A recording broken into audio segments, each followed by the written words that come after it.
How's it, guys? Welcome to another episode of Something Amazing. Today we're going to be looking at the Canon 200D. It is our main shooting cameras when we are doing videos and also taking photos.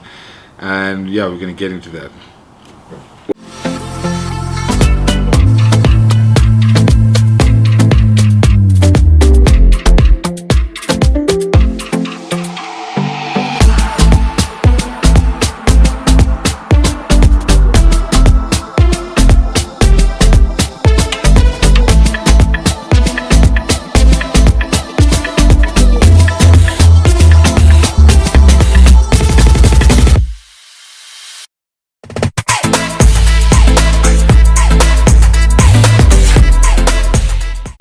So today we're going to be looking at DSLR cameras. I got my first DSLR camera in December last year, and the choice of the camera that we went for was the Canon 200D. This is your usual EFS mount type camera. So basically what that means is you can use any lens in the Canon range and it can be mounted onto this camera. So this camera got launched in June of last year, and it's packed with a lot of features. So the main important thing is it has dual auto pixel. So dual pixel autofocus. Let me just say that. So what that means is this thing has excellent tracking, and if you look at the video below, it shows you that when a subject is moving, it's going to track their face and move with the subject. You can also jump between autofocus points, so you can focus on myself and then focus on an object in the background, which you'll see in the image down below. And that's excellent for video making.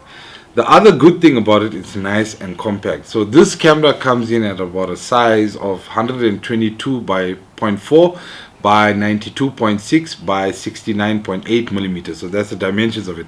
And down below you'll see a picture of it compared to my palm, and also you'll see it compared to the Samsung Galaxy S9 Plus. So it's quite a compact camera. You can use it. A lot of people have been using this DSLR camera in particular for vlogging. It's easy to maneuver, easy to carry around with you, and you can use it as a vlogging camera.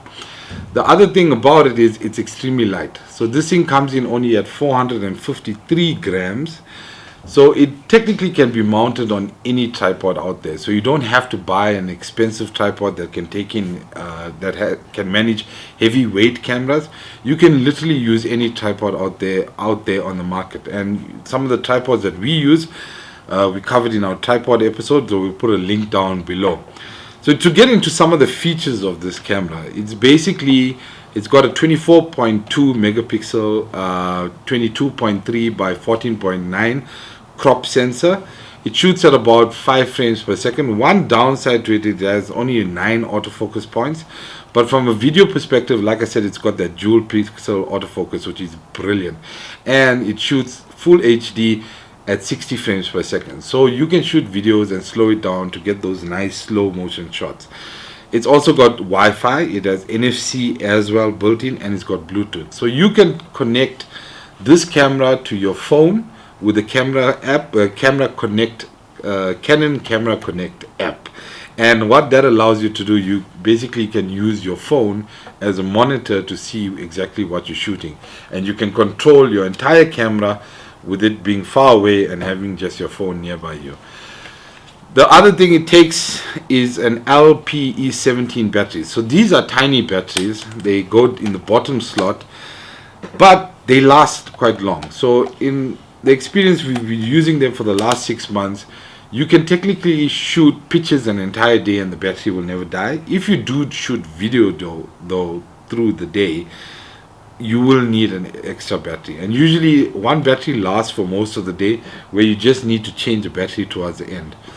The other good thing about this camera is it has Canon's latest Digic 7 processor.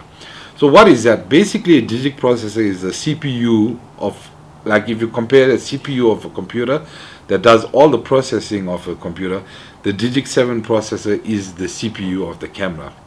So from price perspective, this Canon camera, the bodies, I think they sell now for around 6,000 Rand, and you can pick up a great kit of the 200D is the portrait kit which we have, and that comes with the brilliant nifty 50 lens, which we'll cover in another episode. This has a low f-stop of 1.8 and gives you that excellent bokeh, and it comes with a zoom lens, which is the 18 to 55 millimeter zoom lens, and this has a f-stop of 4 to 5.6. Now the brilliant thing about both these lenses that come with the kit, they have the STM motor or the stepper motor. These are excellent for video because they're extremely silent. Be very, very quiet. I'm hunting rabbits. So a problem with a lot of other autofocusing lenses, when you're shooting video and the lens is trying to autofocus, some of those noises are picked up by the microphone of the camera, or if you're using a shotgun mic on top of the camera, it will pick up the motor noises. But the STM motors are extremely silent and they will never be picked up in a video. The other two lenses that we use obviously is a wide angle zoom lens, which is a 10 by 18 millimeter, also STM motor, and then the brilliant 24 millimeter f2.8 prime lens, which is also a STM lens. So those are basically the lenses we use with our camera. Now, to give you a comparison, a lot of people don't know about the 200D, and usually when people come up to a camera, that's the first thing they look at. They want to see, oh, what camera do you have? And when they see that it's a 200D, they think, ah, it's a bottom end range, it's a beginner camera, but they don't know the features of it. So just to give you an idea, let's compare this to a common Canon camera that most people use out there, right? Which is the 5D Mark IV. And it's a very common camera used for shooting video, but let's compare it. So this size is, like I said, 122 by 92 by 69. The 5D Mark IV comes in at 150 by 116 by 76, which is quite significantly bigger. The second thing, from a weight perspective, especially if you're going to be doing handheld shooting and moving around, this is an extremely light camera to carry around with you throughout the day. This comes in, like I said, at 450 grams, and that's with the battery and a memory card in there. But if you compare it to the 5D Mark IV, it's double that weight. It comes in at 800 grams. So it's basically carrying around two of these cameras. Both shoot at full HD at 60 frames per second. Both have Wi-Fi, NFC, and Bluetooth. The one downside to the 200D, which I found on some tripods, though, not all of them, because if you use a Manfrotto with a tiny base plate that fits at the bottom screw end here, or quarter-inch thread for that matter, you can access the hatch. Some tripods that have large base plates do cover the access hatch for your battery and memory card, whereas your 5D Mark IVs have your compartments on the side, or like our other camera that we are shooting with now, which is the D800, has a battery compartment and the memory card compartments on the side. So when it's on a tripod, you can easily access that compartment to change a battery or change a memory card while you're shooting.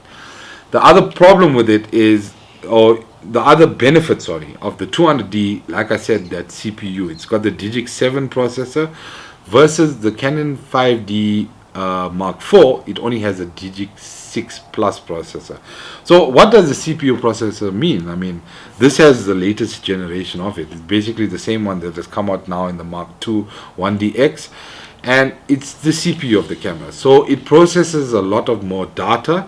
It allows the camera to process higher frames, basically much more efficiently, and when you're taking JPEGs or still images, it has a much more advanced noise removal. So what it in essence allows you to do is shoot pictures in dark conditions with a much higher ISO, and it will remove much more of the noise compared to the older Digic processors.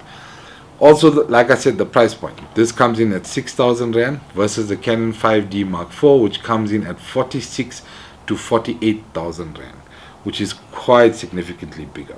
The one downside compared to your higher end cameras, it doesn't have an LCD monitor on the top.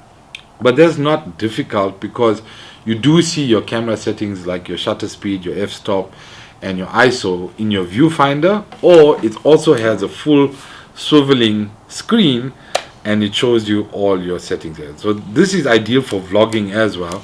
If you're on the move, you can hold your camera up and you can see yourself, what you're shooting, what settings you're shooting at, etc. So that's our review basically of the Canon 200D. It's an excellent budget camera, especially if you're starting out. The software also on it is excellent for beginners because it takes you, when you go through the settings, it tells you exactly what the settings does. And it's an excellent camera to start learning on. And it's a brilliant camera if you're shooting video or if you want to do vlogging. Let us know what your thoughts are on the best budget camera out there. What's the best bang for buck? What is the best value for money? And what's been your experiences with cameras out there, especially from the Canon range?